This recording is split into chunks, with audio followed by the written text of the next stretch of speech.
Hi there, this is Andrea Mowry of Andrea Renee Knits, and this is a little weekly knitting podcast where I try my best to answer some of your questions. Today I am wearing my tessellated cardigan. I was inspired by my friend Casey, who just posted a gorgeous outfit today for Me Made May, and it included her tessellated cardigan, and I was like, ooh, I want to wear my tessellated cardigan today. In true Michigan fashion, yesterday it was in the 70s. Today it is in the 50s, so sweater weather is not done yet. But if you don't know what Me Made May is, it is a celebration all month long where people post photos of their handmade wardrobe. And it started with sewists, and a lot of us knitters also like to sew, and we also make things we wear. So I've seen more and more knitters get involved too, and it's so much fun. My favorites, of course, are when I see people combining outfits of things that they have sewn with things that they have knit, and just a really fun way to get inspired for your outfits, put new combinations together from your closet. And I just love when the star of the show is something I've made. I always say I feel like the most like myself when I'm wearing things I've made. So anyways, so much fun.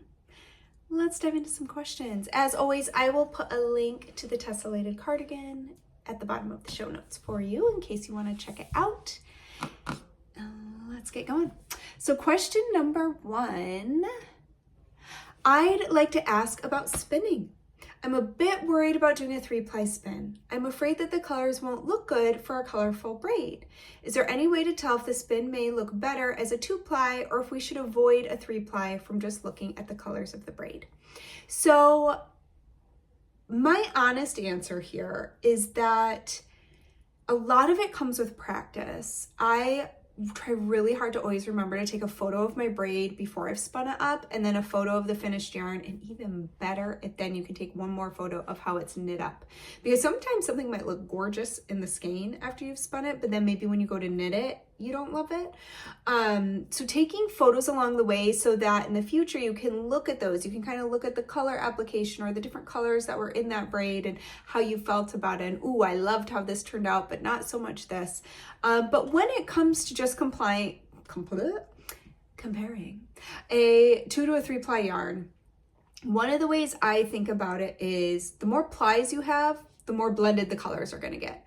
So when it's just a 2-ply yarn, you have divided that braid somehow into 2 sections, spun each to a bobbin, and then plied them together. When we throw a 3rd ply in there, it is going to interrupt the color flow one more time. So it's going to become a little more heathered, a little more blended. Obviously, this depends on how you're plying and how you're spinning it up. I mean, there's so many variables.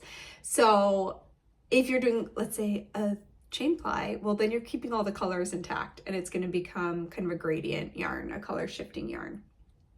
But I think it's pretty safe to say that most braids, if you spin it up as just a traditional 3-ply, it's probably going to turn out pretty good. A lot of the people dyeing the fiber, they themselves are spinners. They have some knowledge about color theory. They really enjoy that artistic part of it. And so they're creating colors that when they are all spun up together, look really beautiful.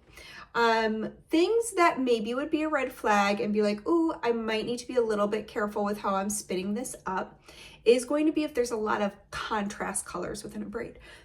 Excuse me. So you're red and you're green.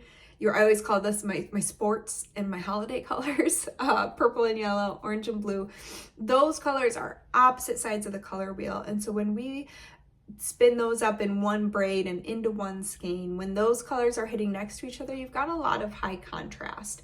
But another way you can think about it, sometimes that can be beautiful depending on what tones are present in either of those colors as they come together.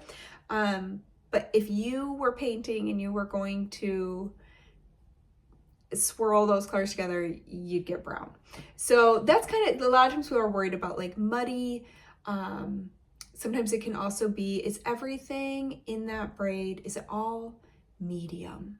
in its darkness and its lightness? Or do you have some lighter bits and some darker bits? That can create a really beautiful variation in the color. But there's a lot to think about. So what I'm going to tell you is what I think a lot of spinning teachers and whatnot would tell you is sample. Sampling's going to give you a better idea of what's going to happen with that yarn, especially if you want to do a bigger spin. Like let's say you wanted to spin up a few skeins for a shawl or even more for a sweater, then you would want to sample and you would want to see how you prefer that braid to be spun up. So you can spin a little bit and do a 2-ply and then spin more and create a little 3-ply and just create some little mini skeins and see what you think of that. And that's really going to be the best way to know what the outcome's going to be. But I also just really highly recommend Yarn a Texture. This is probably my favorite spinning book. It is by Jillian Moreno, and it just, anytime, if I'm ever in a spinning slump, which honestly isn't very often, but this is the book I would turn to. And she talks all about color and how things are gonna spin up, and just does such a great job with it. Now, I have recommended a number, you know what?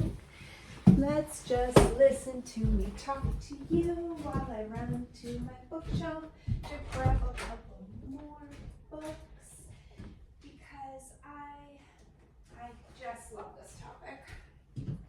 And I like reading about it. And I know that I am not the only one who enjoys having a little craft library. So, as I said, love this book. It has so much to offer. Highly recommend. When it comes to spinning color, I have 2 other books I highly recommend. One is Unbraided, and this one's by Rachel Smith and Katrina Stewart. And this one is so much fun because they really go in depth into talking about color and how it's spun. And then, hey, focus, there we go. How it's spun and how that's gonna affect your finished skein. So great resource. And finally, a new spin on color by Alana Wilcox. And this is also so fantastic. Like, she even goes into drafting, if you want to pre-draft your yarn. And I loved that tip too. There's so much out there. There's so much information out there, and everyone has their feelings on it. But I even remember watching a class on School of Sweet Georgia, and they had some really great examples of just showing how spinning a hand-painted braid, how doing some pre-drafting could really smooth the transitions from one color to another on one of those braids. And that really stuck with me. And people have different strong feelings about drafting and pre-drafting. Wow. Woo! Just kind of went into my own little world there because I was flipping through this book as I did it. But again, this even shows about like dividing braids and what happens with how you divide it. So just super helpful. So I recommend all these books if you're getting super into spinning and you want something that you can look to when you're starting a new project, and maybe you have an idea of how you're hoping that it will turn out. Those are all great ones. I will leave these right here so that I remember to link them for you. But I think I've read every single one of those cover to cover, and some of them multiple times because they are so helpful. All right, next question. I'm at the blocking stage of the Traveler hoodie that I made for the March to May knit along. Yay, go you! I'm a newish sweater knitter, so your clear instructions were a joy to work through. Thank you so much. My question is about gauge swatching with stitch patterns that tend to grow a lot. I knew from a prior experience with Half Fisherman's Rib that the growing nature of the Traveler stitch pattern would not be accurately represented in my blocked swatch because sweaters are heavy and swatches are not. My swatch didn't grow much at all for this project, but I trusted the process and followed the pattern's recommendations on calculating how long to knit the sleeves and body to fit me. So far, it looks like my hoodie is going to fit just fine, maybe a tiny bit longer than I expected. So I'm wondering, what's the best way to get my swatch to behave more like a sweater when using a stitch pattern that's known to grow? I've seen some posts about putting weights on blocked swatches, but how do I know how much weight is appropriate, right? Is there an accurate or correct way to dress a swatch in anticipation of vertical growth, or is it kind of a guessing game? So far I've been lucky that my sweaters came out okay, but I'm hoping to really get a handle on the swatching process for the future. So this is such a great question, and it is one of the trickier things. I do know of people who weight their swatches, they hang them. I don't. It's because of that next question you asked of like, but how much do you weigh it? And like, that's the thing. I'm like, well, we're just manipulating it. We can't trust it any more than if we hadn't done that, in my opinion. I just don't know how people accurately weight them to then be able to say, yep, that's what gravity is going to do when I'm wearing it, when it's a full sweater. So one tip is the bigger the swatch, the more accurate it's going to be. So knitting a bigger swatch, don't do just a little 4x4, do at least a 6x6. My swatch was pretty close in growth to my finished traveler because I did a decent sized swatch. So that does help a little bit, but I think what is actually maybe going to be more beneficial, because it sounds like your main issue is talking about row gauge. It's talking about growth lengthwise. So what I actually would recommend, and I think it can be really helpful for something like the Traveler, is to, once you get up to where you're going to divide, steam block it. Steam block it out so that pattern relaxes and opens up so that you can get a truer idea of, okay, yeah, this is accurate. This is an accurate representation of how long this is going to be on me. Maybe it's going to grow a tiny bit more with a wet blocking, but with steam blocking, you can get something fairly well saturated to really open up a stitch pattern to see. I mean, I just did it on a yoke the other day because I really wanted to see, okay, do I like my yoke depth right now? I knew it was going to open up a bit. And it was perfect. It really didn't change much once I then wet blocked it. So I think that might actually be a more powerful tool to have in your old tool belt when you're knitting your sweaters, so that you can check the length as you go and say, okay, on my actual sweater, this is to the length that I want it. Or, oops, went a bit far, let me undo that. Or, no, I want to keep going. One thing I also wanted to bounce back to for your Traveler that you think it might be a titch longer than you anticipated is, don't forget the power of blocking. You can, while that sweater is still damp, zhuzh it up into the measurements you want and give it a gentle pat so that it's a nice even fabric, so that it's not all lumpy bumpy. I mean, the Traveler is going to be a little lumpy bumpy because of those ridges, but you know what I'm saying? Like, still pat it out into a nice fabric, but you can squish and pat and it will dry more condensed. And you might be surprised by how much you can kind of manipulate some of the sizing. So block to the measurements you want, and don't be afraid. Just like we can stretch something a little bit, we can also boop, boop, boop, smush and pat and get it closer to what we want it to be. All right, question number 3. I'm knitting your Come Back Again cardigan, but I'm fairly petite with shorter arms. I know 17-inch length sleeves will be way too long for me, but I'm having trouble deciding how long to make the sleeves since they're bottom up. Any tips to get the length correct? Thank you, and welcome back to Michigan. Thank you. Okay, so yes, what I would do is I would run to your closet and pick something that has sleeves that you like the length of and measure those. And you can even measure, one thing that's going to be important is, depending on what you grab from your closet, if it has a lot of length up here in the yoke, well, that's going to affect some of your sleeve length a little bit, because the longer your yoke is, that's going to bleed over into your sleeve length a bit. So you can also measure the yoke of what you're measuring and compare it to the schematic and see, okay, this yoke is the same length as this sweater, or oh no, the Come Back Again is an inch longer in the yoke, so I might want to take that into account with my sleeve length. but definitely go measure something in your closet because that's going to give you a really good idea of the sleeve length you like. Even better if you've got a hand knit in there that you could check, and just measure from the underarm down.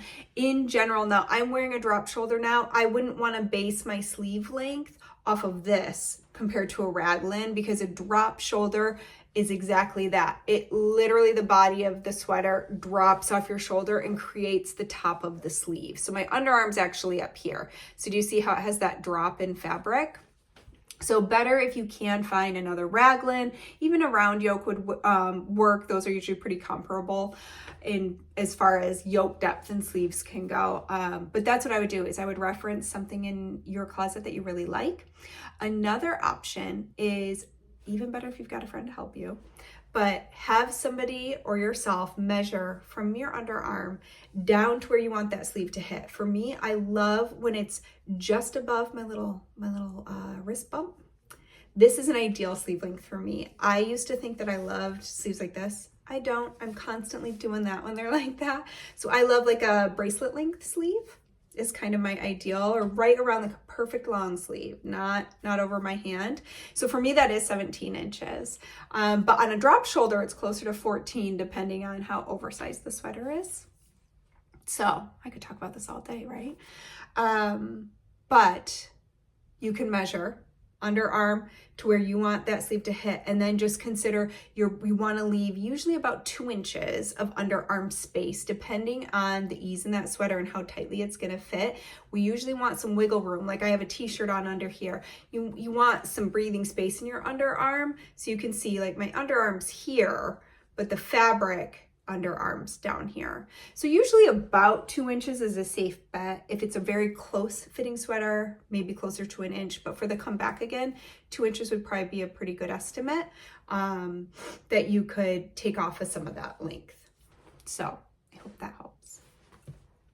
And if you end up with a sleeve length you love, write it down in your notebook. And that, my friend, is one of your magic numbers, your ideal sleeve length. And then once you have it, you can just apply that to the sweaters you're knitting. I do like to put mine in little categories of like, here's my favorite raglan sleeve length, here's my favorite drop shoulder sleeve length, here's my favorite 3/4 sleeve length. But once you have that number, you've got it, and now you know, okay, this is the sleeve length that I like. So I love having those numbers recorded for myself because it takes the guesswork out, and I know I have a better chance of getting a sweater that I love how it fits. Wow, I feel like I'm talking a mile a minute, like I just had coffee, but it's been hours. Guess it's just the sunshine is charging me up. I'm at full battery today. So let's keep on rolling. All right, I just knitted my first top down all stockinette stitch raglan using worsted weight yarn. I chose to do the optional short rows in the back of the sweater using the German short row technique. I'm a very tight knitter when knitting, but not so tight when purling. Therefore, my short rows on the back of the sweater are extremely obvious. I thought they would even out with blocking, but that did not happen. Now I'm afraid to knit another sweater with short rows in case the same thing happens. What advice can you give me so that I do not have noticeable short rows in my next sweater? Otherwise, I'm going to steer clear of all sweaters with short rows from now on. Okay, so most sweaters have short rows because it really does help the fit in our neck and for our shoulder slope. So you are going to encounter short rows in a lot of sweaters. So let's get this fixed so that you don't have to skip out on some fun sweaters you might want to knit. So you already know what the issue is, which is you're already a step ahead, because a lot of times we don't understand why when we knit flat, our knitting looks like it has ridges. Another term for this is called rowing out. And it just means that we have an uneven tension between our knits and our purls. Generally speaking, most people fall into the same camp as you, where their purls are bigger than their knits. And that's because we actually use more yarn when we create a purl stitch. And so it already has that tendency to be on the looser side. But if you're quite a bit looser with your purls than you are your knits, you are going to see these ridges, you're going to see these lines. You can see it when we get to a yoke and all of a sudden we have to knit flat when the rest of it was knit in the round. That is why it's important when you gauge swatch to swatch either in the round or flat, depending on how the finished item was knit, because it changes your gauge. So here's some tools to keep your gauge even when you are knitting flat so that you don't row out. The first option is to use 2 different needle sizes. So for your knits, keep on your same needle you've been using, but for your purls, drop down a needle size. It's going to tighten those purls up and get them closer to the size of your knits, and it's going to even out that tension for you. Depending on how loose you are, it might take more than 1 needle size, but typically 1 is enough. Now, if you're using interchangeable needles, you can actually put a different size needle tip on each end so that on your knit rows, you're using the bigger needle, your main needle. And then when you turn, you're going to be at your other needle tip to work your purl row, and that's going to be your smaller needle to tighten up your purls. So that works really well for a lot of people. Another option is to try purling a little bit differently with combination knitting. I have a video on this where I do it in ribbing. I will put a little note here so that I can include that. So combination knitting is where we're going to knit our knits like we always do, but when we come to our purl, typically we are wrapping the yarn over the top of our needle as we create our purl stitch. Instead of going over the top, we're going to go underneath. By simply wrapping the yarn in the other direction as we purl, it is going to use less yarn, getting it closer to the same size as our knit stitch. So again, this is really going to help even out gauge. If you've ever had wonky ribbing, which I think many of us suffer from, where it's like one leg kicks out and it just looks a little sloppy, again, it's because of the difference in size between our knits and purls. So by wrapping that yarn under instead of over, it uses less yarn. But here's the trick. When we do that, we actually end up twisting our stitches that we have purled that way. Super easy to work them. All we do is next time we come across them, you're going to notice that they are mounted on your needle the opposite way that they usually are. So you just work them through the back loop, either knitting or purling, depending what kind of fabric you're creating. So it's actually a pretty fun way to knit without having to deal with 2 different needle sizes. And that also can work really well for some people. So there are a couple of different things you can try. The last thing I'll say is a little more extreme, but it happened to work for me, so I like to share it. When I started teaching knitting workshops, I realized very quickly that I needed to be able to demonstrate anything I was teaching, both English style, holding the working yarn in my right hand, and continental style, holding the working yarn in my left hand, because oftentimes I was teaching to a class that people knit in different ways. And where it's really important is you yarn over differently, depending on how you hold your yarn, which hand it's in. So that became really important. I wanted to be able to show people both ways. Well, what happened was after 20 years of knitting English style, I learned continental to be able to demonstrate in it. And one day I realized I was no longer picking up my knitting English style. I just happened to switch. I didn't mean to. I don't think either style is better than the other. I think we should knit how it feels best for our body and is most enjoyable. But what happened for me is I stopped rowing out. I think that my knits were so tight when I was an English knitter that when I switched to continental, I just loosened up. In general, continental knitters tend to be looser than English knitters.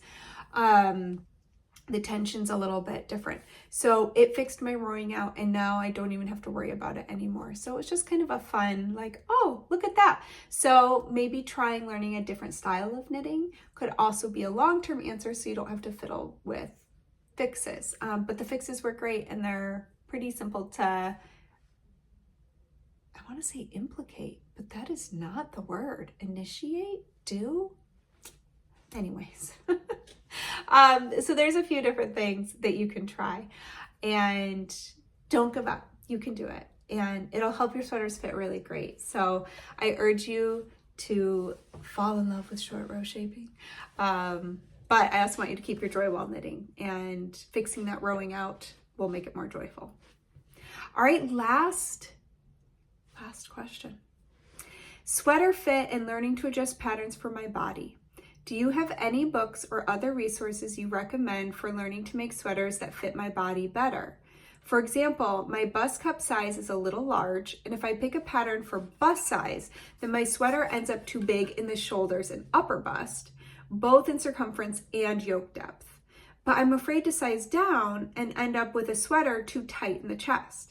I recently made a tee, the Tolsta tee by another designer, and was introduced to bust darts, which have helped the fit some, yet made me aware I have a lot more to learn. Plus, how do I incorporate this technique into a pattern with texture? I've purchased a sweater quantity of Imbue Sport in a colorway I've been eyeing for years, and I really want to make a sweater that I love, that is special to me, in this discontinued yarn, but I'm feeling defeated from past experiences of poor fitting sweaters. Okay, so the Traveler and Come Back Again are two patterns I'm considering for this particular yarn. So I would say,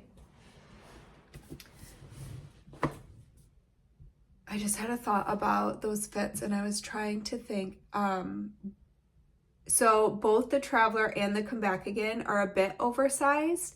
They're not super form-fitting, especially the Traveler that's knit with Positive Ease. So for the Traveler, I might consider sizing down instead of up if you're between sizes. One tip I can tell you right now that has worked well for some people I know is by choosing your upper bust measurement, but I understand that it is nerve-wracking that you might not want something too tight in your bust. So I went into my little library, and I picked out some books that I honestly think you would love and would help you getting more confident in adjusting your sweaters so that they're the fit that you want and love. One thing too, so you mentioned yoke depth. I'm gonna go more into these in a second, but I just am pinging some things that you specifically mentioned. One is yoke depth. So yoke depth is adjustable unless it is a color work pattern that, even then, there's a lot of times when you can divide for that yoke sooner, and you could still complete the increases after the divide. I mean, it would take some modifying. You'd want to be comfortable with it.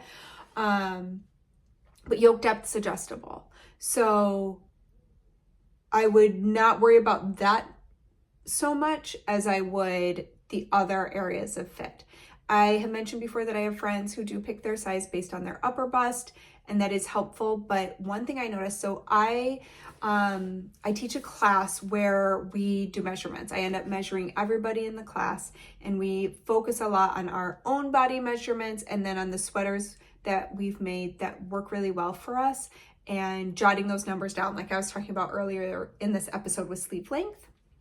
And one thing I noticed during the last time I taught this was people vary so vastly between their upper bust measurement and their full bust measurement, to the point where some people were larger in their upper bust than their full bust. Some people were the same.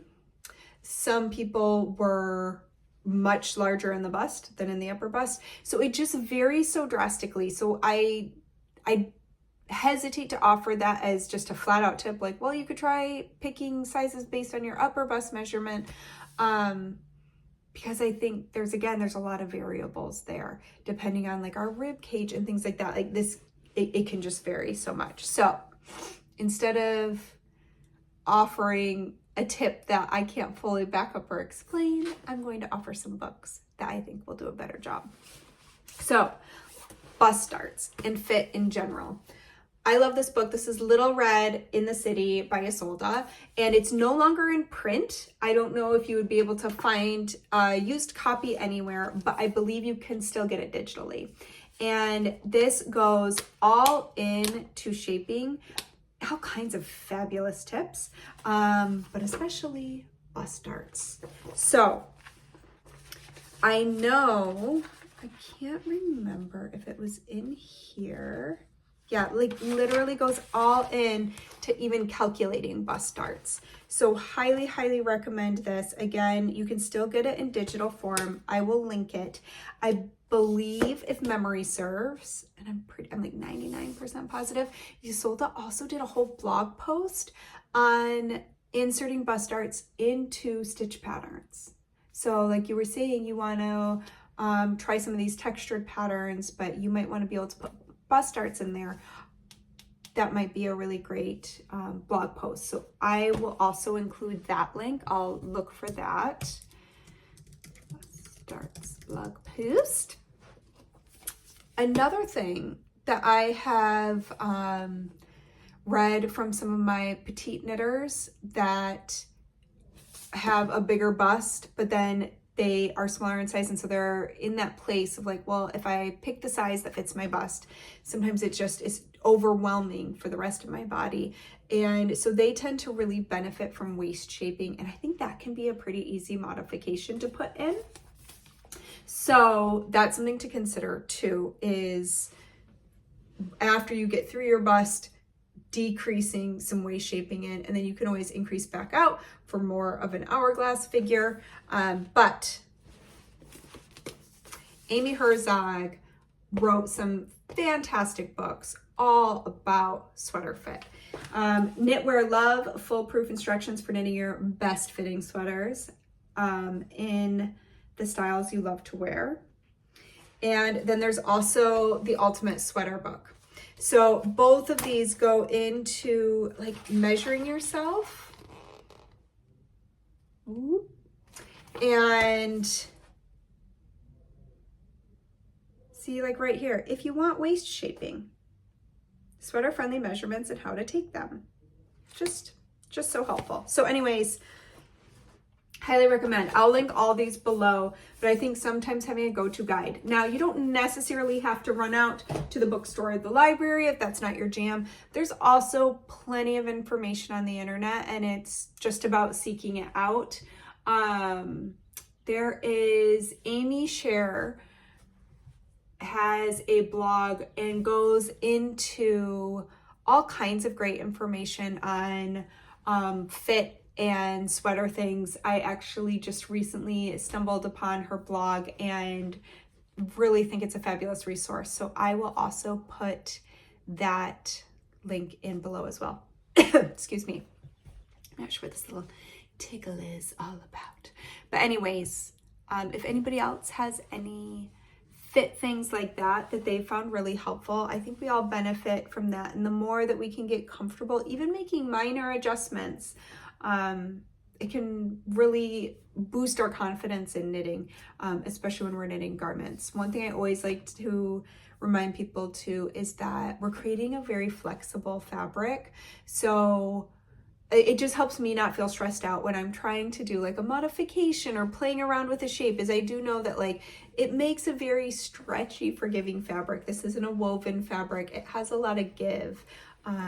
But there's definitely fine tuning to be done. And I think really understanding our own measurements and then the measurements of garments that we like on our body and trying to figure out that puzzle, which a lot of times is practice, but man, when we get there, it's so special and satisfying. So anyways, lots of book links in today's episode. And I think that's about it. I have a brand new pattern coming out next week that I'm very excited about because it's for the 8th annual May Knit Along Challenge. So can't wait for that. It's coming out Tuesday. If you're not signed up for my newsletter, now would be a great time to do so because that is the only place to take advantage of my introductory pattern discount. It goes out to my subscribers. So I think that's about it. I hope you have a lovely weekend and I hope I get to see you back here next week. Bye.